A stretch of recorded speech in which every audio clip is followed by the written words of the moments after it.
Estados Unidos reanuda compromiso con Latinoamérica en Naciones Unidas. Esto es Foro Interamericano. Les saluda Gonzalo Abarca. Estados Unidos reanuda compromiso con Latinoamérica en Naciones Unidas. Esto es Foro Interamericano. Les saluda Gonzalo Abarca.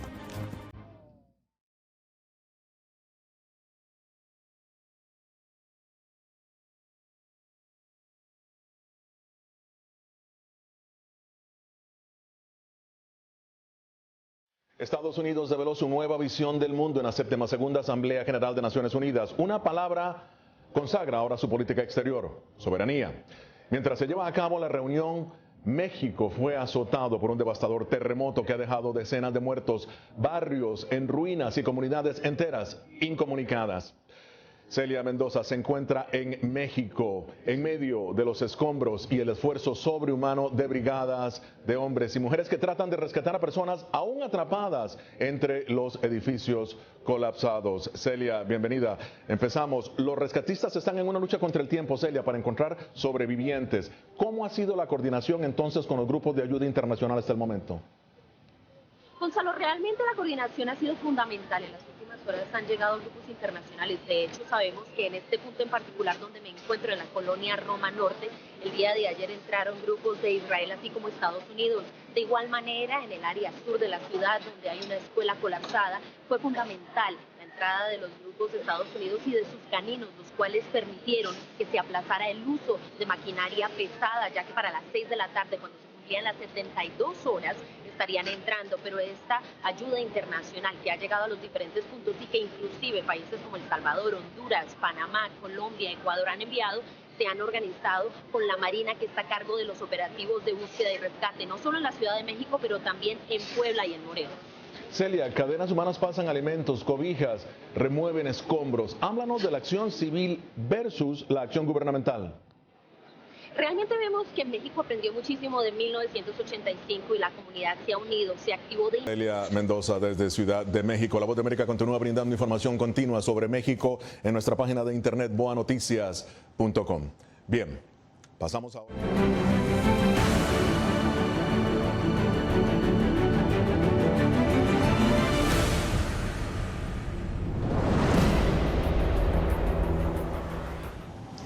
Bien. Estados Unidos primero. Ese fue el mensaje del presidente Donald Trump al mundo en Naciones Unidas. Su discurso estuvo arraigado en la filosofía de Harry Truman, el Plan Marshall y su espectacular restauración de toda Europa. Pero también habló del nuevo eje del mal, a saber, Corea del Norte, Irán y Venezuela, para analizar la relación de Estados Unidos con Latinoamérica y el mensaje de Latinoamérica a Washington. Nos acompaña Juan González, ex subsecretario de Estado de Estados Unidos, miembro del grupo Cohen, Adam Isaacson, directivo de la Oficina de Washington para América Latina, WOLA, y Moisés Rendón, director asociado del Centro de Estudios Estratégicos e Internacionales. Bienvenidos todos. Y ahora, antes de entrar precisamente en detalle, vamos a pasar a Naciones Unidas en Nueva York, donde Gesell Tobía, nuestro enviado especial, se encuentra dando seguimiento a lo que ocurre en el más importante foro internacional. Bienvenido, Gesell. ¿Llevó Latinoamérica, crees tú, una voz unida a la ONU? En algunos aspectos definitivamente lo hizo, como por ejemplo en el tema de migración había muchísimo consenso. Los países de México hasta Panamá, pero también algunos países sudamericanos hablaron de la importancia de que el tema de migración sea tratado en este foro internacional. Incluso el canciller mexicano Luis Videgaray fue mucho más allá y aseguró de que Estados Unidos está violando los derechos internacionales de los connacionales mexicanos que viven en Estados Unidos. Por supuesto, luego de estas decisiones bastante estrictas y duras que han salido desde la Casa Blanca con respecto al tema migratorio acá en Estados Unidos, Gonzalo. Gesell, el presidente Trump pidió a los presidentes del continente hacer, fíjate esto, más para detener lo que llamó la dictadura socialista en Venezuela. ¿Crees que su pedido tuvo aceptación? ¿Cómo lo viste? Hay ahora mismo un esfuerzo bastante grande, sobre todo por el llamado Grupo de Lima, en el que existen o en el que comparten 17 líderes de Latinoamérica. Estos ya se reunieron en una ocasión, no lograron llegar a un consenso, o al menos no lo hicieron público, pero mañana, el día de mañana sábado, ellos se volverán a reunir para tratar de tomar una decisión sobre la situación venezolana. Así que de alguna forma Latinoamérica parece haberle escuchado a Trump ese mensaje específico. Gracias, Jacel Tobías, desde Naciones Unidas. Bien, Juan, voy a empezar contigo. Como ex subsecretario de Estado, ¿crees efectiva la amenaza que hizo el presidente Donald Trump contra el presidente Nicolás Maduro de Venezuela? Bueno, el discurso del presidente Trump en las Naciones Unidas me preocupó por dos razones. En primer lugar, fue belicoso y autócrata, pero lo que debe preocupar mucho a las Naciones Unidas y a los otros países es, número uno, que el presidente está distanciando a los Estados Unidos de la orden global que creó los Estados Unidos después de la Segunda Guerra Mundial. Eso es muy preocupante, porque está en acuerdo con nuestros valores internacionales. Y segundo, es la primera vez que un presidente de los Estados Unidos ha amenazado guerra en las Naciones Unidas. Eso es algo que es muy preocupante, y yo creo que ahora dejó a los países de la región y del mundo pensando si los Estados Unidos es un aliado verdadero. Ahora, en Venezuela, yo creo que no hay duda de que los países de la región están muy preocupados por lo que está pasando en Venezuela, pero yo creo que la política del gobierno, de este gobierno de confrontación no es algo que es sostenible. Yo creo que a través del tiempo va a perder el apoyo de los países de la región, especialmente cuando los Estados Unidos critica a Colombia, critica a México, critica a los otros países de la región y por otra parte les pide que trabajen juntos en el tema de Venezuela. Moisés, ¿por qué crees tú que Venezuela debe ser prioridad en política exterior para Estados Unidos? Hay varias razones principales del por qué Estados Unidos debe preocuparse, y no solamente Estados Unidos, pero la región entera de Venezuela. Una de las razones es un tema de seguridad. Venezuela ahorita está pasando por una crisis profunda, no solamente económica, política, social, pero también de seguridad. Hay grupos armados en Venezuela que están tomando control de varios territorios. Hay un componente de narcotráfico que es bien importante. Hay oficiales del gobierno de Venezuela involucrados en temas de narcotráfico. La cocaína que se siembra en Colombia, mucha de ella pasa por Venezuela y se exporta a nivel mundial.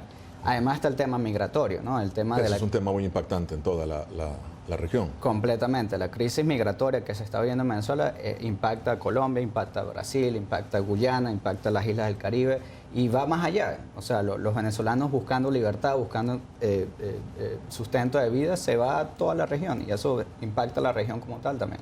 En medio de toda esta crisis, Adam, ¿qué consecuencias podría tener la opción militar? Pues la opción militar es algo que no apoya ningún otro país de la región, y eso tal vez después de la cena que sostuvo el presidente Trump con varios presidentes de la región fue el mensaje contundente que le dejó.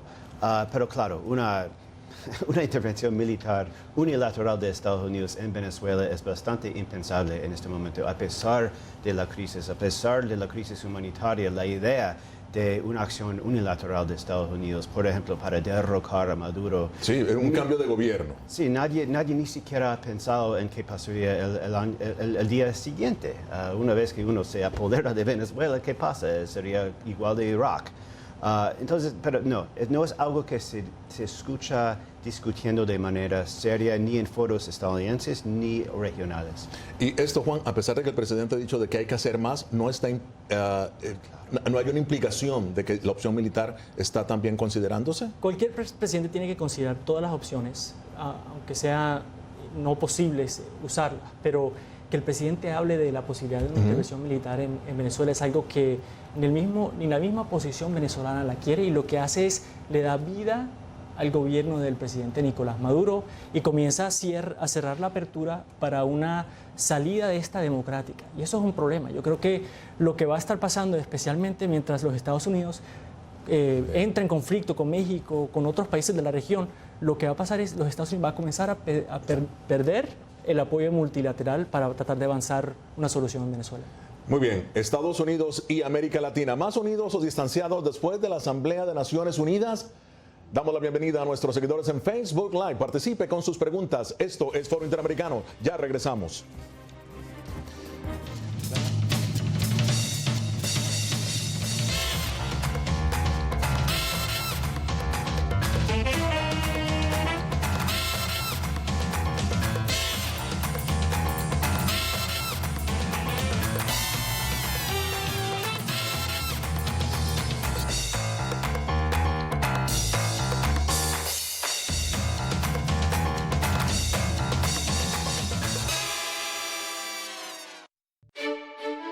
Somos la voz de América.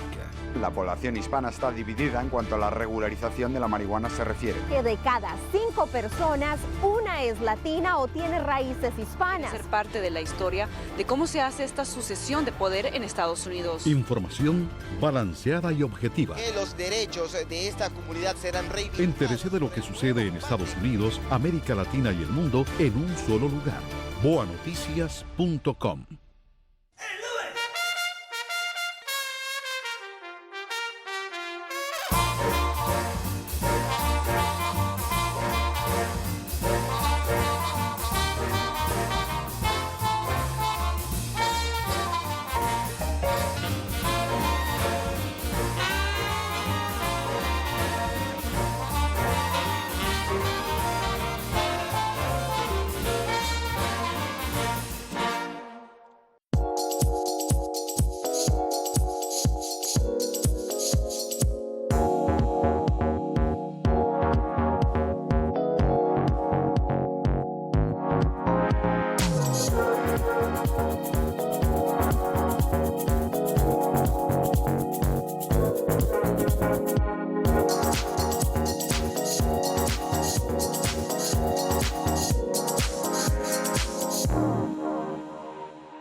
El dictador socialista Nicolás Maduro ha infligido un terrible dolor y sufrimiento sobre la gente buena de su pueblo. Venezuela está en el Consejo de Derechos Humanos, una dictadura que socava la democracia y encarcela a sus oponentes políticos. Lecciones al mundo de respeto a los derechos humanos. Cuando no hay un país en el mundo que viole más los derechos humanos de sus ciudadanos y del resto de los ciudadanos que el gobierno de Estados Unidos.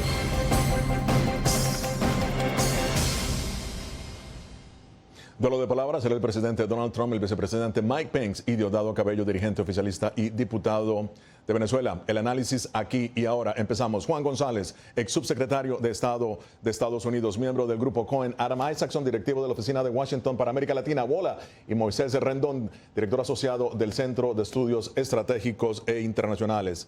Adam, Colombia, Panamá, Argentina, Brasil parecen ser los aliados más fuertes de Estados Unidos en este momento con los que se reunió el presidente para lograr presión contra Venezuela. ¿Qué tan confiables son estos aliados?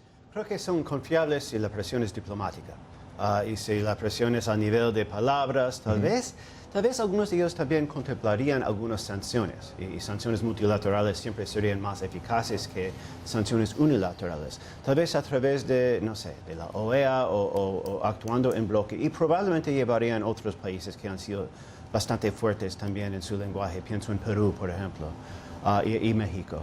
Pero no queda claro cómo se sentiría esa presión dentro de Venezuela siempre.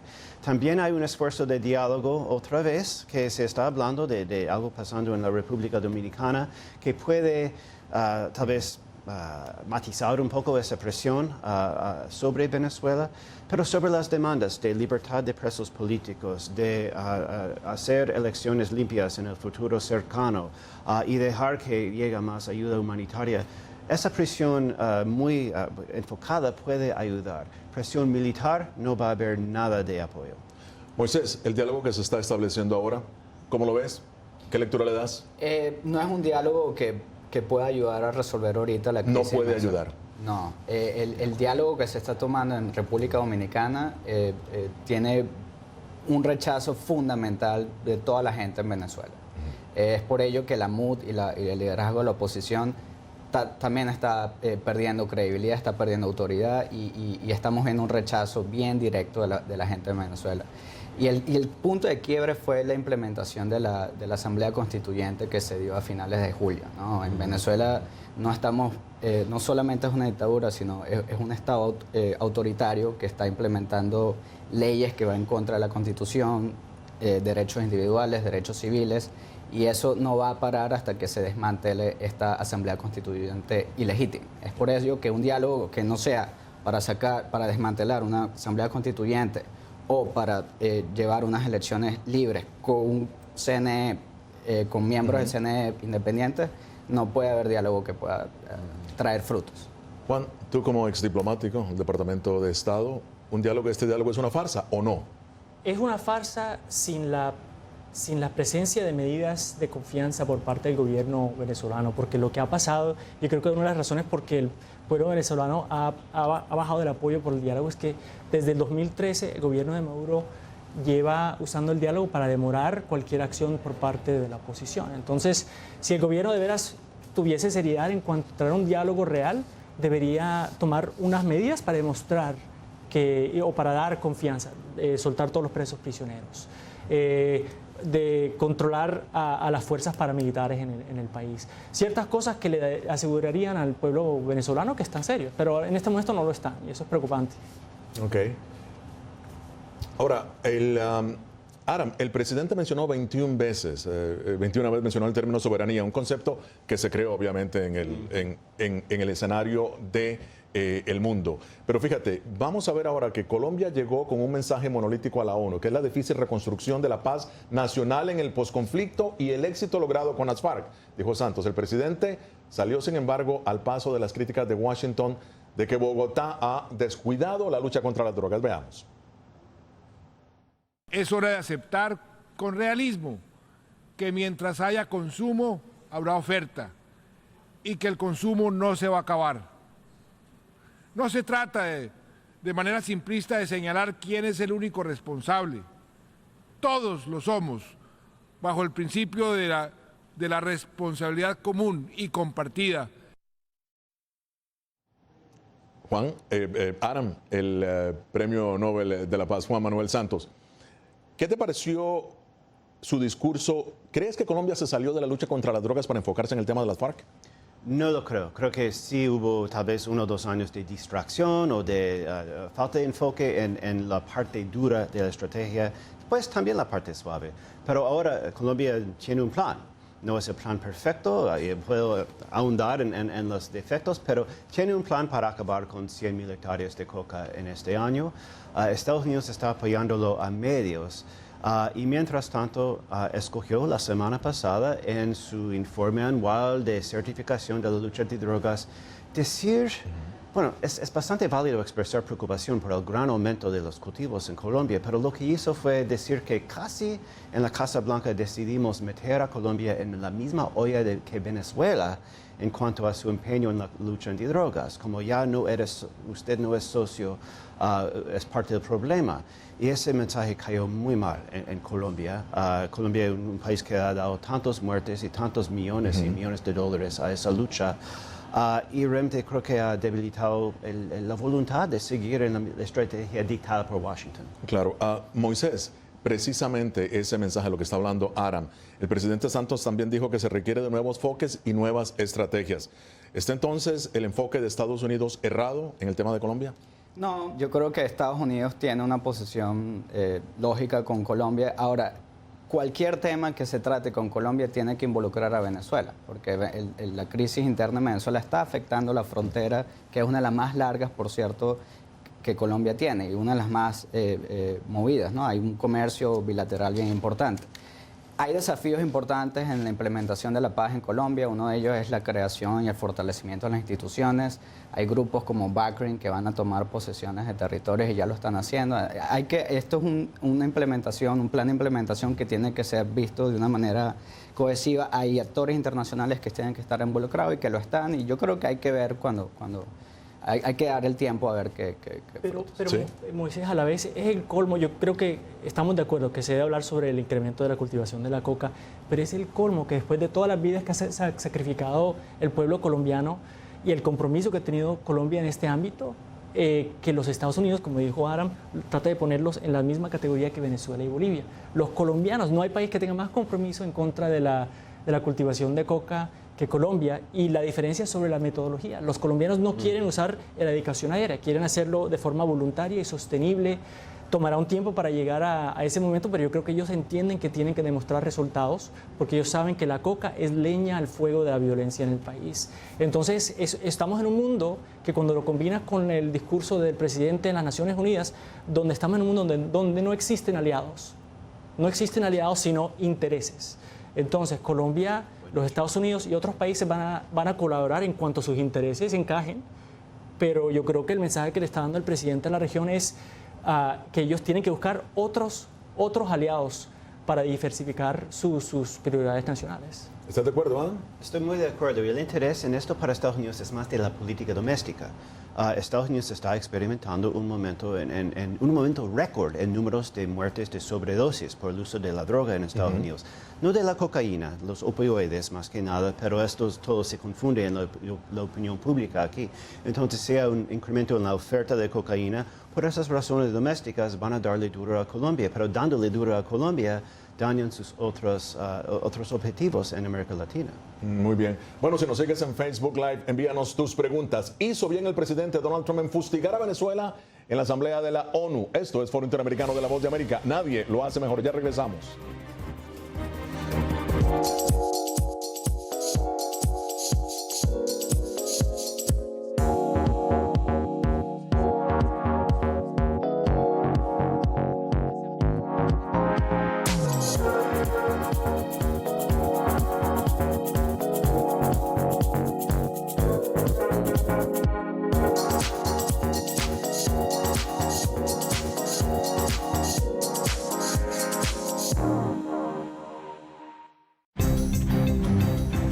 Somos la Voz de América. En la isla muy pocos cubanos estaban informados. Necesitamos la liberación de los presos políticos y los estudiantes. Se encuentran en las afueras de la Asamblea Nacional, nadie puede salir. Información balanceada y objetiva. Un promedio de 80 migrantes indocumentados vienen a desayunar a Entérese de lo que sucede en Estados Unidos, América Latina y el mundo en un solo lugar. boanoticias.com.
No podemos permitir que el narcotráfico se robe la paz que tanto costó recuperar en Centroamérica y Colombia.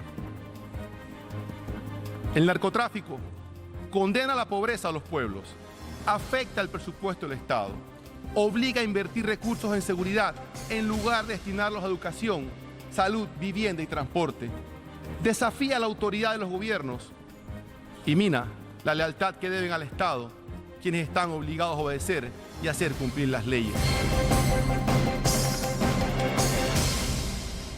El presidente de Panamá, Juan Carlos Varela, advirtiendo sobre el fantasma que ha estado rondando la región por décadas. En los estudios, Juan González, ex subsecretario de Estado de Estados Unidos, miembro del Grupo Cohen, Aram Isaacson, directivo de la Oficina de Washington para América Latina, WOLA, y Moisés Rendón, director asociado del Centro de Estudios Estratégicos e Internacionales. Moisés, el presidente Varela habla precisamente de apego a los principios democráticos de transparencia. Sin embargo, Panamá, un país sacudido por la corrupción. El expresidente Martinelli, detenido en este momento. Sí, no, la corrupción y el narcotráfico siempre son asuntos que están unidos y vinculados, ¿no? Y él está en cierto que es una lucha que hay que redefinir y hay que verlo de una manera estratégica. El narcotráfico viene de una lucha de las drogas que no ha tenido frutos buenos en estos últimos años y hay que analizar qué otras medidas hay que tomar, y creo que él y el presidente de México y bueno, los presidentes de Centroamérica están pues en una misma línea de abrir nuevos caminos en esta lucha. Aram, sí, los presidentes de Centroamérica llevaron un mensaje también monolítico en el sentido de que están haciendo un llamado ellos mismos haciendo un llamado a la transparencia, apego a las instituciones. Sin embargo, la región, de nuevo, convulsa. Hasta en Costa Rica hay un escándalo en este momento del cemento chino. ¿Es esta región verdaderamente especial para Estados Unidos? ¿Debe Estados Unidos condicionar la ayuda al Istmo o no? Estados Unidos debe condicionar y mirar con lupa cualquier ayuda que da a instituciones centroamericanas porque, bueno, se queja del narcotráfico, que sí, Centroamérica es el vector, el eje de más que 80% de la cocaína que llega a Estados Unidos desde los Andes. Pero la corrupción alimenta eso. El narcotráfico, el crimen organizado no pueden existir sin el visto bueno que tienen de hombres corruptos en el Estado. Entonces hay que enfocar siempre en eso. Una nota sobre eso, siempre se habla de la paz perdida en Centroamérica. La inseguridad viene principalmente de pandillas, que son más pobres y no son ellos, MS-13, ellos no son los que envían miles de toneladas de cocaína a Estados Unidos. Son otros grupos que de hecho tienen mejores relaciones, hay que decirlo, con instituciones estatales. Y hay que enfocar más en eso. Juan, mira, rápidamente el vicepresidente Mike Pence hizo alusión al Consejo de Derechos Humanos de la ONU. Habló del caso de Cuba en específico. Dijo que ha estado ahí, sin embargo viola los derechos humanos. Tú como ex subsecretario de Estado, ¿funciona o no el Consejo de Derechos Humanos? Bueno, el reto es que el Consejo de Derechos Humanos de las Naciones Unidas está constituido por países que violan los derechos humanos. Países como Venezuela están en ese consejo. ¿Pero cómo pueden estar ahí? Esa es la pregunta. Porque buscan forma de ser elegidos y proteger sus intereses. Entonces no funciona. Es algo que yo diría que en este momento definitivamente no funciona. Pero en el tema de Cuba, bien como lo resaltaste, es la amenaza de quitar la presencia de nuestra embajada. Es algo que es un debate muy importante. Yo creo que mucha gente ve la presencia diplomática de un país como un premio para otro. Y la verdad es que no lo es. Es la fundación de cualquier relación, buena o mala, y da una oportunidad para que los Estados Unidos abarque conversaciones francas y a veces difíciles directamente con el pueblo cubano o otros. Entonces yo creo que sacar nuestra presencia, distanciarnos de cuerpos e instituciones multilaterales, lo que hace es disminuye la influencia y la capacidad de los Estados Unidos de abarcar sus ¿Tú crees que la disminuye? Moisés, tú como abogado, bueno, el derecho internacional contempla precisamente de que, bueno, en este caso Cuba debió haber protegido a los funcionarios estadounidenses del ataque sónico, de acuerdo al derecho internacional. Sí. ¿No tiene Estados Unidos todo el derecho de cerrar su embajada alegando precisamente interferencia? Bueno, todavía no, porque no hay pruebas fehacientes que demuestren que los funcionarios americanos en suelo cubano fueron afectados todavía no está claro del porqué, de las razones del que fueron aceptados, y Cuba no tiene ahorita una responsabilidad directa por ello, y por ello esa razón no puede ser suficiente de poder cerrar embajadas o tomar medidas diplomáticas. Yo estoy de acuerdo con mi colega Adam que siempre tener una vía comunicacional y diplomática es esencial. Ahora bien, Cuba también tiene muchos desafíos internos donde la comunidad internacional debe prestar mucha atención y tienen el pueblo cubano tiene que ser el protagonista y tiene que... Estados Unidos reanuda compromiso con Latinoamérica en Naciones Unidas. Esto es Foro Interamericano. Le saluda Gonzalo Abarca.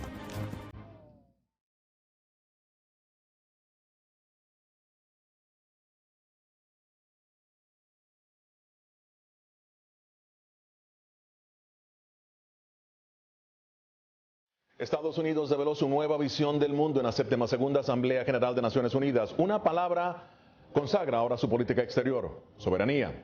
Mientras se lleva a cabo la reunión, México fue azotado por un devastador terremoto que ha dejado decenas de muertos, barrios en ruinas y comunidades enteras incomunicadas. Celia Mendoza se encuentra en México, en medio de los escombros y el esfuerzo sobrehumano de brigadas de hombres y mujeres que tratan de rescatar a personas aún atrapadas entre los edificios colapsados. Celia, bienvenida. Empezamos. Los rescatistas están en una lucha contra el tiempo, Celia, para encontrar sobrevivientes. ¿Cómo ha sido la coordinación entonces con los grupos de ayuda internacional hasta el momento? Gonzalo, realmente la coordinación ha sido fundamental. En las últimas horas han llegado grupos internacionales. De hecho, sabemos que en este punto en particular donde me encuentro, en la colonia Roma Norte, el día de ayer entraron grupos de Israel, así como Estados Unidos. De igual manera, en el área sur de la ciudad, donde hay una escuela colapsada, fue fundamental la entrada de los grupos de Estados Unidos y de sus caninos, los cuales permitieron que se aplazara el uso de maquinaria pesada, ya que para las 6 de la tarde, cuando se cumplían las 72 horas, estarían entrando, pero esta ayuda internacional que ha llegado a los diferentes puntos y que inclusive países como El Salvador, Honduras, Panamá, Colombia, Ecuador han enviado, se han organizado con la Marina, que está a cargo de los operativos de búsqueda y rescate, no solo en la Ciudad de México, pero también en Puebla y en Morelos. Celia, cadenas humanas pasan alimentos, cobijas, remueven escombros. Háblanos de la acción civil versus la acción gubernamental. Realmente vemos que México aprendió muchísimo de 1985 y la comunidad se ha unido, se activó de inmediato.